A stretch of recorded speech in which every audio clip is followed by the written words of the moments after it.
Community College of Denver has Colfax Avenue. Right across Colfax Avenue is one of the poorest sections of Denver.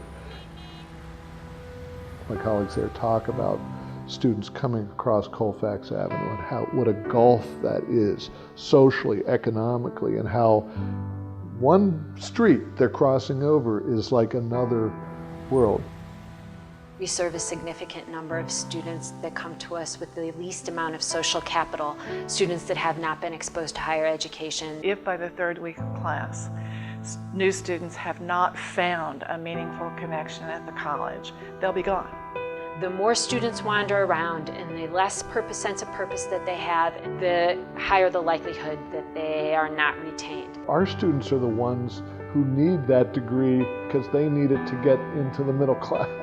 Bottom line is that we lose too many students. Too many students don't persist from semester to semester. Too many students don't complete. Now, far more than 10 or 15 years ago, are looking at data, are looking at evidence about what works with students, and are saying, okay, we've gone this far, but now we need to ratchet up the standard and move to the next level. And that's what the Pathways work represents. They have all these constraints. They don't have the resources to be able to handle that. We've been reforming and trying to make change on behalf of those students for the last 10 years, and only have seen very incremental changes in the success rates of the students that need this educational capital the most. We need to take these disparate strategies we've been working on, create a student success course, redesign a developmental mathematics program, and we need to integrate those evidence-based strategies into a more coherent, more structured, clearer pathway for students. What really makes guided pathways is that the student has a full program plan. Students want a clear path. They don't want to wander around an institution. They also want to know what the end goal is and how they need to get there. And they've said this to us by the millions in survey work over the last 10 years, and by the hundreds in student focus groups. I need an educational plan.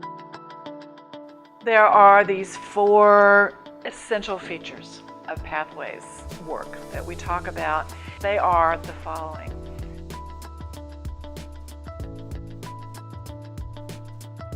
First, we need to clarify the path.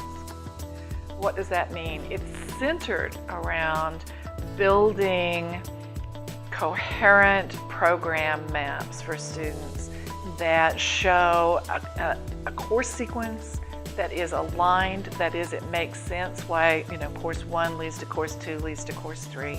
We have to optimize the courses they can take. We have this cluster of related programs. The jargon for that is a meta major, but it's a cluster of related programs. There should be preferred electives for particular programs. Why is theater maybe a good general education requirement for students in education programs? Well, educators are in front of the classroom all the time.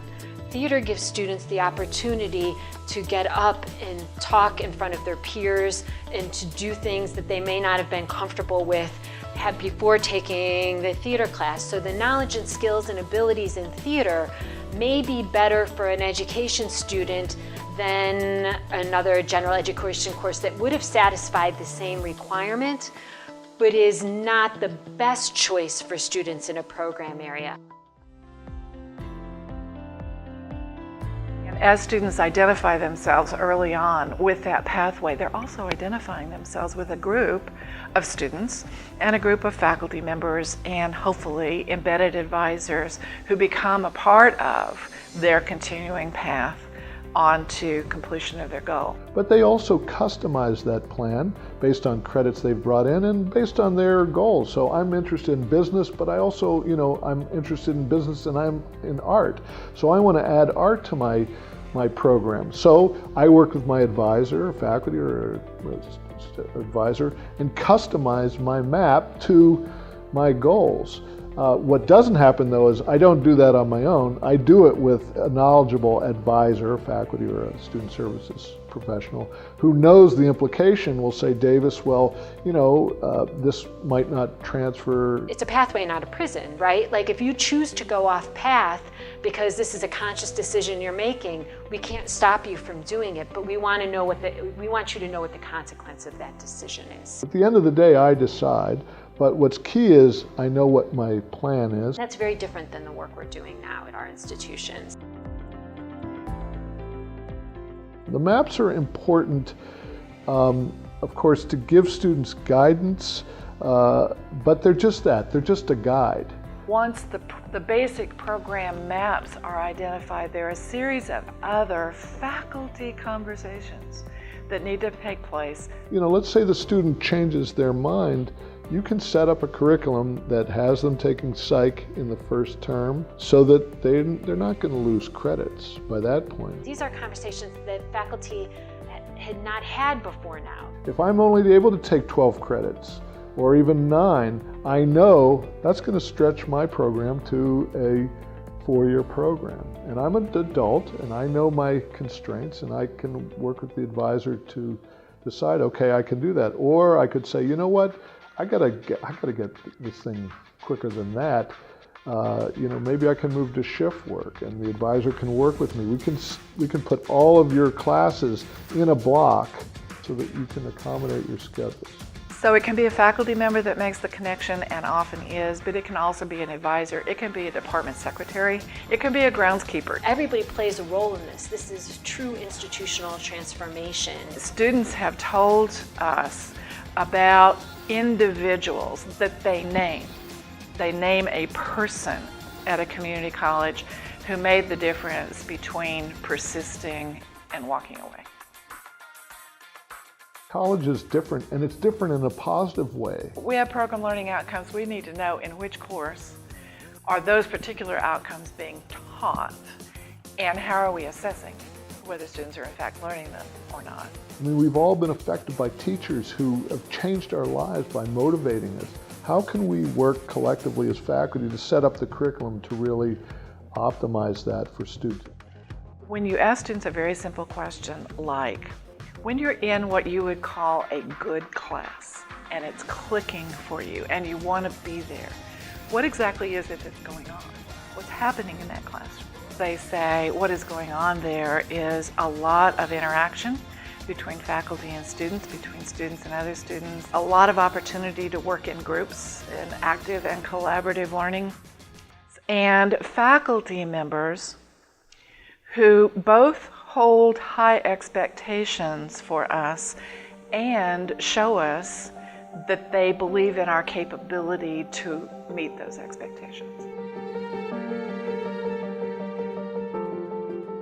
I fundamentally believe that this is going to be the structural change that we need at our institutions to make a difference for the students that we serve. This is really a big game changer or mindset changer that we have to go through. Having that plan is really an essential element for students, and yet far fewer than half of entering community college students say that anyone helped them develop an educational plan when they arrived at the college. I believe that this is the change that we need and the change that is going to help those students be most successful.